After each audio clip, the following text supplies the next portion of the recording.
Dirijo-me aos coordenadores da campanha de educação ambiental lançada em Buriti, no Maranhão, minha terra natal, no final do semestre passado. Tenho observado o esforço, principalmente do conterrâneo Aliandro Borges, presidente da ABALC, Academia Buritiense de Artes, Letras e Ciências, e da ativista Auridenes, participando de lives todos os sábados à noite. Já me convidaram para participar de uma dessas lives para dar o meu contributo. Todavia, em face das minhas dificuldades operacionais, em decorrência de uma deficiência visual acentuada, eu não tenho podido contribuir, mas tenho avaliado bastante sobre como contribuir para esta meritória campanha, porque todo buritiense deve desejar que essa campanha tenha êxito, tenha sucesso e frutifique, que produza uma conscientização ambiental na minha terra, porque de resto o mundo inteiro devia e deve estar preocupado com a questão ambiental, notadamente aqui no Brasil, onde se verificam fenômenos inéditos, inesperados, seca na Amazônia, onde devia ter muita água, e enchentes no sul, no Rio Grande do Sul, com vítimas fatais em decorrência das enxurradas.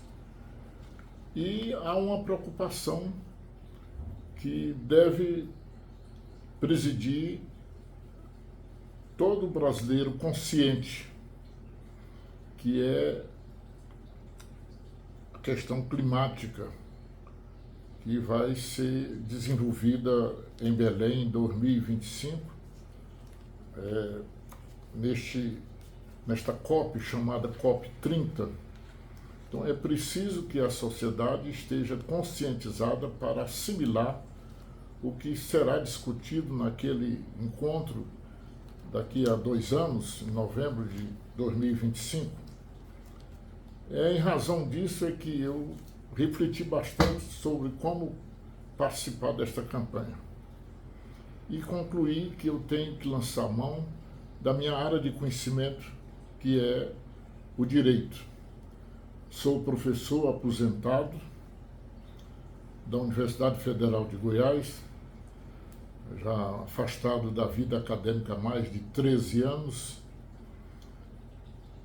mas tenho uma inclinação forte para essas questões, não apenas ambientais, como as questões agrárias. A minha cadeira de docência era exatamente o direito agrário, que tem estreita vinculação com o direito ambiental, que ganhou um grande espaço nos últimos anos na nossa literatura jurídica. E ao avaliar que a minha contribuição tinha que ser através da minha área de conhecimento, eu fui buscar na Lei 97/95 de 1999, justamente a lei que institui a Política Nacional de Educação Ambiental. E como professor, como pesquisador, eu tenho que ter sempre um olhar crítico. Todo pesquisador que deseja a transformação tem que pensar criticamente, analisar o que falam, o que dizem, o que escrevem, criticamente. Então eu fui direto ao artigo 4º desta Lei 97/95/99 e lá encontrei 8 princípios básicos. Ali está dito mesmo, princípios básicos da educação ambiental. Eu vou tentar lê-los para depois comentar. Primeiro, enfoque humanístico, holístico, democrático e participativo. O segundo, a concepção do meio ambiente em sua totalidade, considerando a sua interdependência entre o meio ambiente, o socioeconômico e cultural, sobre o enfoque da sustentabilidade. O terceiro princípio, o pluralismo de ideias e concepções pedagógicas na perspectiva da inter, multi e transdisciplinaridade. O quarto, a vinculação entre a ética, a educação, o trabalho e as práticas sociais. A garantia, o quinto princípio, a garantia da continuidade e permanência do processo educativo. O sexto princípio, a permanente avaliação crítica do processo educativo. O sétimo princípio, a abordagem articulada das questões ambientais locais, regionais e globais. E a oitava, o reconhecimento e respeito à pluralidade e à diversidade individual e cultural. Creio que o legislador de 1999 não foi muito feliz ao elencar estes princípios, porque em 1998 foi editada a Lei Complementar, como todos nós sabemos, é uma lei inferior à Constituição, mas superior às leis ordinárias, hierarquicamente. Então, em 98 já tinha sido editada a Lei Complementar número 95, que disciplina justamente o processo legislativo. Como é que se faz uma lei, como é que se redige uma lei. E lá está dito que a lei tem que ser a mais objetiva possível, com o uso de poucas palavras, não muitas palavras, de tal maneira que seja bem compreendida aquela lei e consequentemente, respeitada. Do jeito que o legislador elaborou a Lei Nacional de Educação Ambiental e nela inseriu, no artigo 4º, esses princípios, na minha visão, sob a minha óptica, essa legislação não facilita uma compreensão do leigo.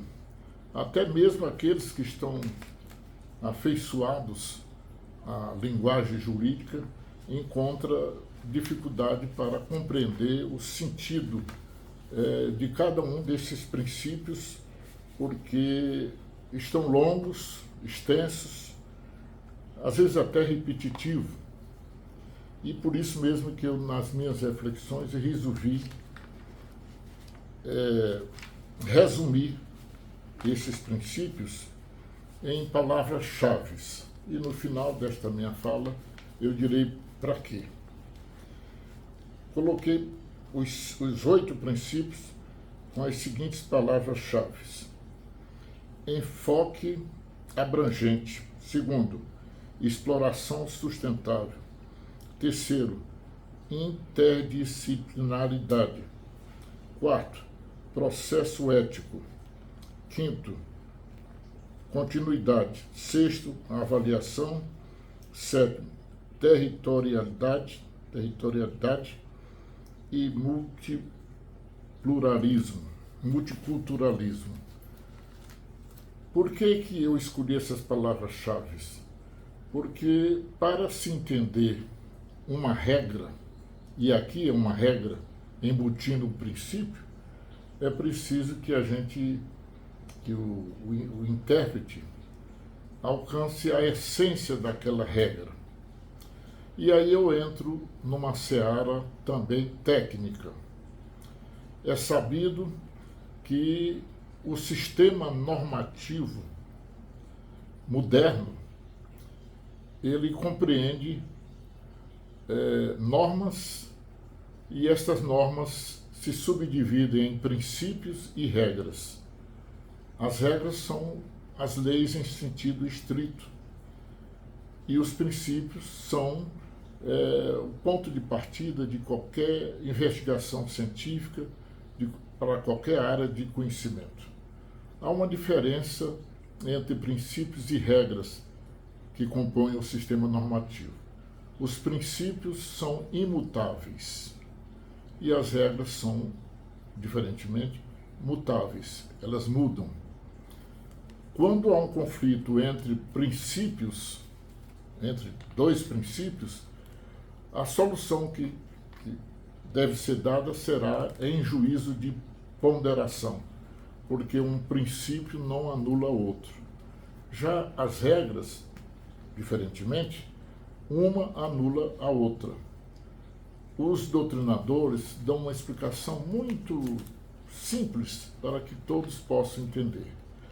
Se alguém coloca num jardim uma placa, é proibido pisar a grama, isto é uma regra. Mas se em outro jardim é colocado, é permitido pisar a grama, então nós estamos vendo uma regra eliminando a outra. Já os princípios não, os princípios terão, quando há conflitos, terão que ser resolvidos em juízo de ponderação, porque um não elimina o outro. É natural que esses princípios sejam colocados dentro de regras. A própria Constituição Federal, logo no seu título primeiro, nos artigos 1 ao 4, traz os princípios da Constituição. E eu até destaco um que é o mais falado nos últimos tempos, que é o da dignidade da pessoa humana. Isto é um princípio que está inserido na nossa Constituição, logo lá no artigo 1º, no inciso 3.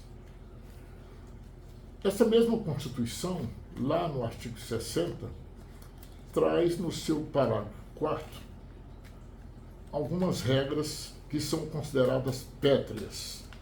Para mim, elas deveriam ser consideradas como princípios. O que diz o artigo 4º, aliás, o parágrafo 4º, inciso 4, do artigo 60 da Constituição? Que não pode haver emenda à Constituição que possa alterar os direitos fundamentais. Nós estamos vendo agora o Senado querendo legislar, modificando a Constituição, ferindo direitos fundamentais, como é o caso, só para exemplificar, o marco temporal, que foi decidido pela Suprema Corte do país, baseado exatamente em um princípio, o princípio do indigenato. E, portanto, se o artigo 231 da Constituição não fala em marco temporal, não há que se inserir o marco temporal numa lei ordinária, uma regra. E isto é uma ofensa, porque é uma ofensa ao direito fundamental, o direito de demarcação dos territórios dos povos indígenas. Dito isto, eu quero dizer que a lei que regula o Plano Nacional de Educação Ambiental, ela é recheada de princípios e regras. A dificuldade está em distinguir o que é princípio, o que é regra, em toda a extensão desta lei 97/95/99. Eu disse ainda há pouco que grande parte dos princípios estão definidos na própria lei, ou seja, eles vêm em forma de regras. E aí é nisto aí que reside a dificuldade para distinguir o que é princípio e o que é regra. lembrando sempre que os princípios não mudam e as regras sim. Isto é muito importante para quem quer pregar a conscientização ambiental através da educação ambiental. Eu tenho uma preocupação muito grande com essa parte jurídica do entendimento desta lei, justamente porque envolve teorias jurídicas que muitas vezes não são bem assimiladas. O próprio legislador confunde o leitor, confunde o cidadão quando colocam aqui, ali e acolá a palavra normas no lugar de regras, assim como coloca princípios quando são normas. Eu vejo nesses 8 princípios da Lei 97/95 que não precisaria inserir tantos princípios para a educação ambiental, porque quando se fala em democracia, quando se fala em processo democrático e se fala em participação, nós estamos falando de democracia. A participação é muito importante, não apenas do poder público, como também da sociedade. O artigo 225 da Constituição Federal, ele traz uma regra totalmente destinada ao meio ambiente, mas ali estão embutidos princípios e regras. Se nós decodificarmos o artigo 225 da Constituição Federal, que aniversariou agora no dia 5 de outubro, nós vamos verificar que ali estão presentes esses princípios todos que foram lançados a reboque na Lei de Educação Ambiental, a Lei de Comando, a Lei de Regência da Educação Ambiental, a Lei 97/95/99. Esta contribuição que eu estou dando aqui com essas noções teóricas do sistema normativo explicam-se e justificam-se no meu desejo de fazer com que todos os que estão coordenando esta campanha de educação ambiental em Buriti e que envolve professores e estudantes, a comunidade de um modo geral e o poder público, saibam que não é porque está na lei, na regra ou nos princípios que a educação ambiental aconteça. Não é porque está ali na lei que necessariamente a educação ambiental vai surgir, vai acontecer. Nós estamos falando de uma lei de 1999, há 24 anos. E, apesar de tudo, ainda estamos fazendo campanha. E essa campanha tem que ser inteligente, ela tem que alcançar o seu público-alvo, que é a coletividade. Porque, como eu dizia, o artigo 225 da Constituição, ela envolve, ela diz que todos têm direito a um meio ambiente saudável e a um equilíbrio ecologicamente saudável também.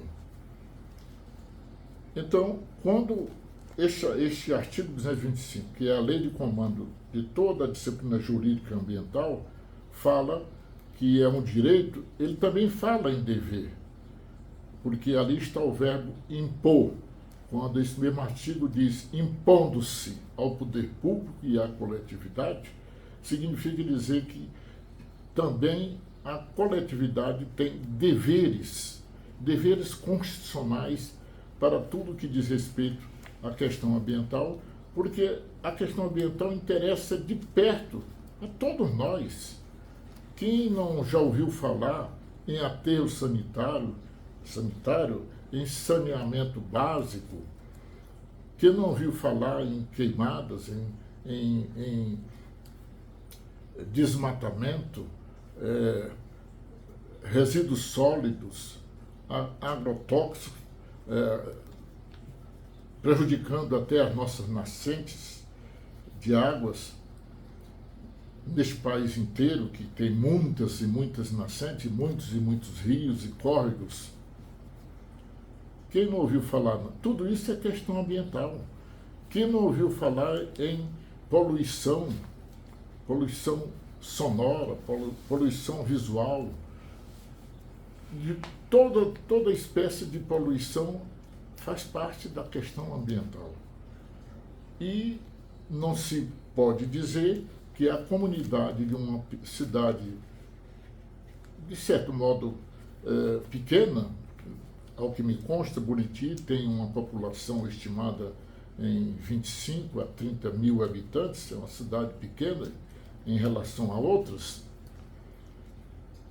É preciso que todos compreendam o sentido desta campanha, porque ela tem por objetivo maior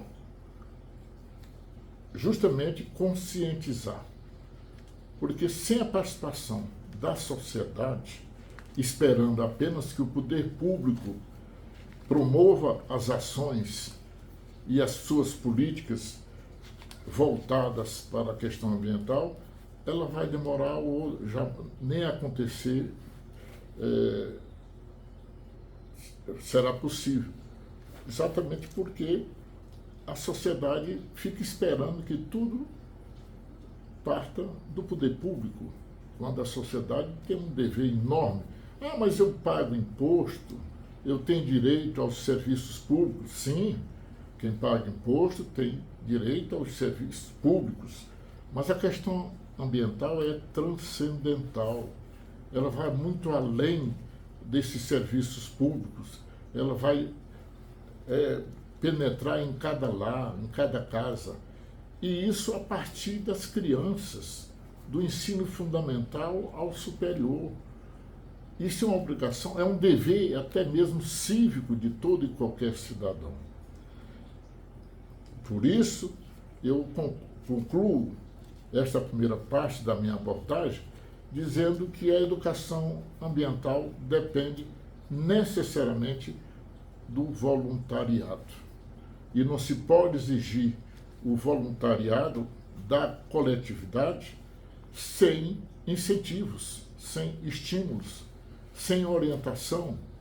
Esta orientação está e vai acontecer através dessa campanha iniciada na minha querida terra Buriti de Inácia Vaz. Essa contribuição que eu estou dando tem esse propósito, alcançar a comunidade buritiense, a coletividade buritiense, todos os seus habitantes de todas as idades, de todos os níveis de conhecimento, de escolaridade. Não, a campanha não está endereçada apenas para estudantes e para professores e para o poder público. Não, esta campanha tem que atingir a todos e a cada um, sem distinção. E por isso mesmo, eu tenho propostas a fazer. Não me limito apenas a fazer uma abordagem teórica, jurídica. Eu tenho duas propostas para fazer para os coordenadores da campanha. Já que o nome da campanha é Campanha da Educação Ambiental. Quando se fala em educação, se envolve professores e estudantes. Mas não são só esses os operadores, não são só esses os agentes desta campanha. Todavia, como docente aposentado, como professor aposentado, nas minhas reflexões, das minhas reflexões, eu retirei duas propostas para fazer aos coordenadores desta meritória campanha.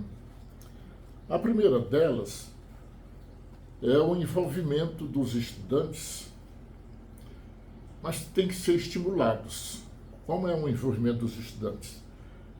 Os professores passarão trabalhos escolares, sim, para os estudantes em cima desses 8 princípios. Ou por sorteio, o critério será feito pelo próprio professor ou pela professora. Ele passa esses 8 princípios da educação ambiental a título de trabalho escolar, para os estudantes desenvolverem em cima de um desses 8 princípios, valendo nota. Ah, mas a educação ambiental não está inserida na grade curricular, existem outras disciplinas. Não, a grade curricular é importante e indispensável, mas a educação ambiental entra aí como suporte adicional para facilitar a compreensão desta campanha. Do contrário, ela não vai alcançar os seus objetivos. O professor, então, seleciona a forma que ele achar conveniente. A metodologia fica por conta de cada professor, porque cada professor tem a sua metodologia. De tal maneira que esses 8 princípios sejam analisados, estudados pelos alunos como trabalho escolar e apresentados, ainda que manuscrito, mas terão que dizer alguma coisa sobre determinados princípios, sobre este ou aquele princípio que foi escolhido, selecionado ou sorteado, valendo nota. Com isso, eu creio que estará havendo um engajamento do estudante para esta campanha. Do contrário, ele fica só ouvindo palestras, ouvindo aconselhamentos, ouvindo exortações, e ele não se engaja, ele não se compromete. A partir do momento em que ele é estimulado a ganhar nota na sua avaliação escolar, através de um trabalho de pesquisa, que hoje não é nada difícil, através da internet, ele está assimilando as noções teóricas sobre os princípios básicos da educação ambiental. Tenho a impressão que tanto os estudantes, seja que nível for, do fundamental ao ensino médio em Buriti, seja como for, ele estará assimilando pelo menos aquele princípio que foi indicado para ele desenvolver num trabalho escrito, não importa o tamanho. E a professora também, ou o professor, porque vai avaliar aquele trabalho a fim de dar nota. Esta é uma forma dialética do aprendizado, que faz parte do aprendizado. Faz parte do processo ensino e aprendizagem. A inclusão de uma temática nova dentro do contexto escolar, ainda que não esteja fazendo parte de nenhuma das disciplinas da grade curricular. A outra sugestão que me ocorre é estimular a criação de grêmios estudantis. Eu já escrevi sobre isso um texto, um artigo que foi publicado no Correio Buritiense, graças à benevolência do conterrâneo Leandro Borges, estimulando a criação de grêmios estudantis, que não me consta que em Buriti algum dos estabelecimentos públicos ou particulares tenham um grêmio estudantil. Se tiver, ótimo. Por que o grêmio estudantil? Porque o grêmio estudantil é uma escola de cidadania, é uma escola de liderança. Eu conversei um tempo deste com a ativista, nossa, vamos usar a palavra companheira, Auridenes. Ela disse, mas professor Benedito, o grêmio estudantil é muito burocrático, eu acho que a melhor solução para esse engajamento é o Convida, que é realmente um programa salutar, muito importante, muito educativo e que depende também do voluntariado. Os dois podem conviver, o Grêmio Estudantil com o Convida podem conviver tranquilamente, sem nenhum problema, um ajudando ao outro, uma mão dando à outra, na direção da conscientização ambiental. Todos terão o mesmo objetivo, o convite é muito importante. Eu andei acessando algumas informações acerca deste grandioso projeto, que já faz muito tempo que foi criado, via Ministério da Educação. Eu achei muito interessante, até porque ele pode ser criado não apenas no ensino fundamental, no ensino básico, mas também no ensino superior, no ensino básico e no médio, mas também no ensino superior. Ele é abrangente e pode realmente movimentar uma parcela significativa do estudantário, juntamente com a sociedade e com seus pais, para que a campanha ambiental, agora encetada e em pleno andamento, atinja os seus objetivos. Mas onde é que fica a burocracia? Não existe burocracia. A Constituição Federal, vou começar pela lei maior do país, no seu artigo 5º, inciso 17, muita gente diz 17º, mas não é, inciso 17, a partir do 10 já é cardinal e não ordinal.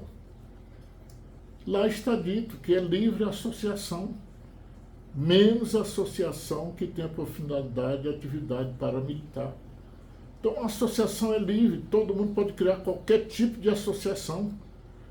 E o Grêmio Estudantil é uma associação por excelência, de grande importância no seio estudantil, porque ali eles desenvolvem o civismo, desenvolvem a cidadania e dali surgem os líderes. Existe, e foi lançado há pouco tempo, parece que em 2015, o chamado Estatuto da Juventude.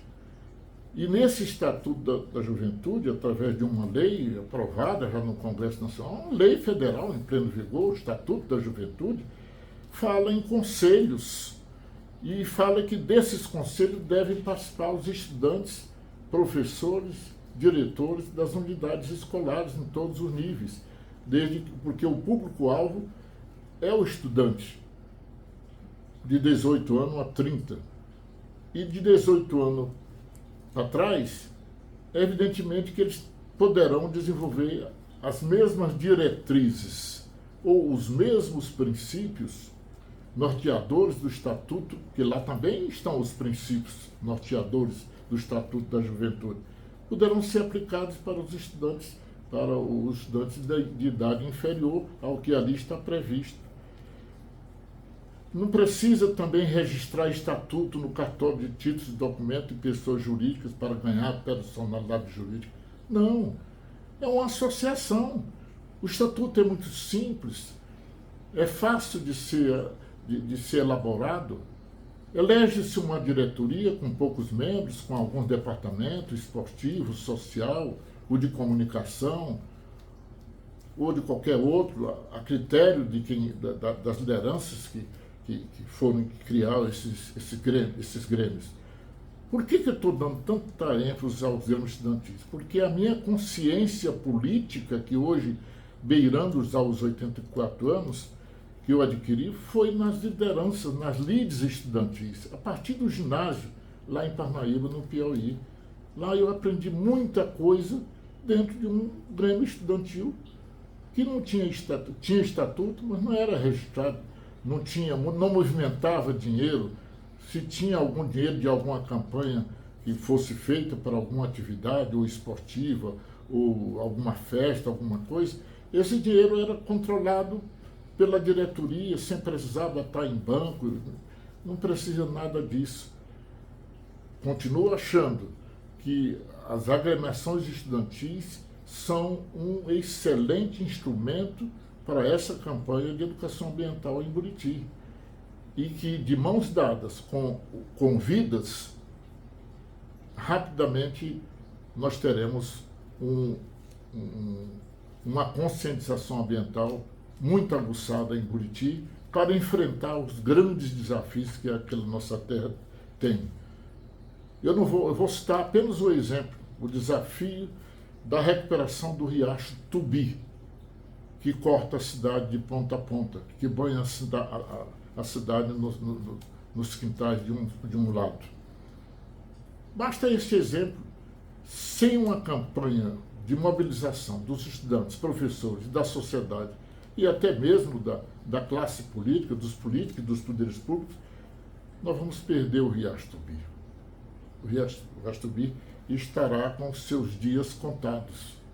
Lá perto do povoado onde nasci, chamado Barro Branco, a 12 quilômetros da sede do município, tem um outro povoado chamado Riacho Seco. Sim, Riacho Seco. É porque secou o riacho. E agora nós estamos sabendo, tendo informações pela mídia, de que no Amazonas, onde se imaginava que nunca faltaria água, existem rios que estão secando, estão permitindo a travessia, andando com a água, com a lama na canela.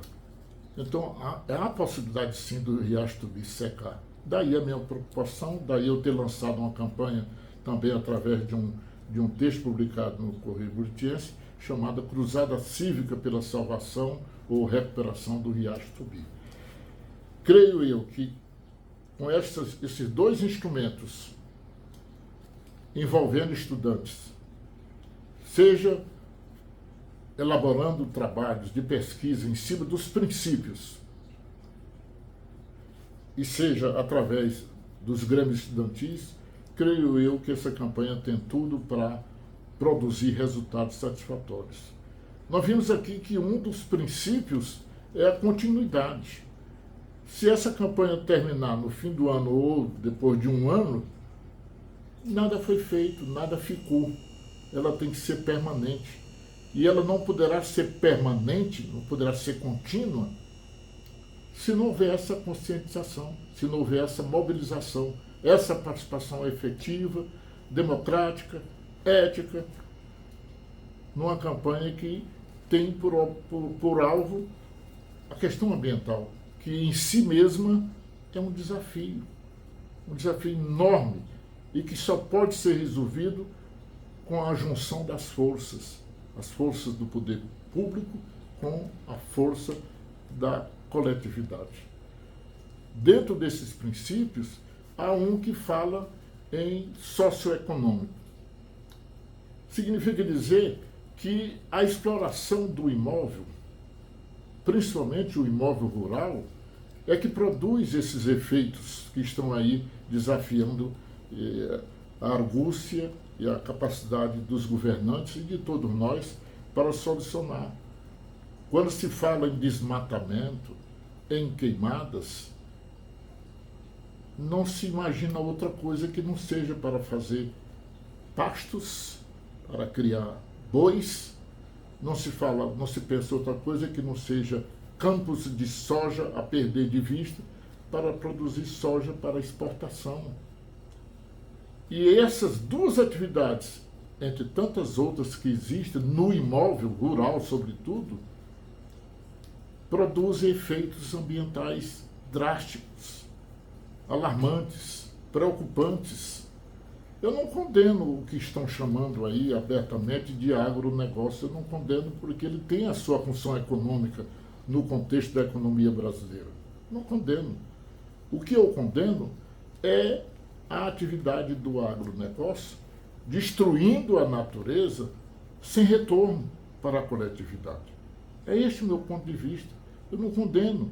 Tenham os seus lucros, exportem, mas deixe alguma coisa no lugar de onde tiraram as matas da nossa chapada, os riachos que estão sendo destruídos, ou que façam outro tipo de atividade compensatória, porque o município perdeu. O município perdeu, sim. Mas está explorando soja, graças a isso foram asfaltadas as nossas estradas. Isto é progresso para o município? Pode ser encarado desta forma. Mas a situação social da população, como ficou? Existem empregos? Existem estudos? Existem bolsas de estudos para os estudantes? As gerações passam, vão passando, e o município não dará mais condições para outra coisa a não ser empregos públicos ou no comércio, na atividade comercial. Eu sou agrarista, sei que o princípio fundamental do direito agrário é a função social da terra, do imóvel rural, que compreende exatamente a exploração econômica, que compreende a preservação do meio ambiente, que compreende o bem-estar de quem trabalha a terra e que compreende, sobretudo, as relações de trabalho mais justas. A função ambiental ela abrange tudo isso, são 4 pilastras: a ambiental, a social, o bem-estar e a exploração econômica e adequada. É isso que é a função social da terra. Então, o direito ambiental, a questão ambiental está imbricada dentro do direito agrário. Por isso que se diz que a questão ambiental, a educação ambiental tem que ser analisada, estudada, pesquisada sob essa perspectiva interdisciplinar. Não basta somente as leis do direito ambiental, as leis ambientais. Tudo se integra dentro de um contexto maior, visando a conquista maior, que é a educação ambiental,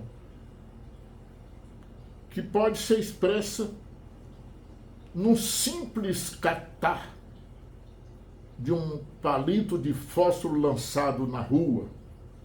Vejam bem onde eu estou chegando.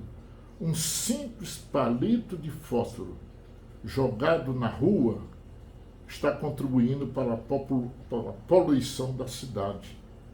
Um palito de fósforo, sim, mas se você olhar 25 mil pessoas jogando cada um palito de fósforo, nós estamos produzindo uma enorme poluição ambiental na nossa terra. Com essas palavras, senhores coordenadores da campanha educacional, da educação ambiental em Buriti, eu estou dando a minha contribuição, mesmo de longe, aqui de Goiânia, através da gravação desta modesta e despretensiosa palestra. Este é o meu contributo por enquanto. E depois o Aliandro já sabe qual é o meu endereço eletrônico.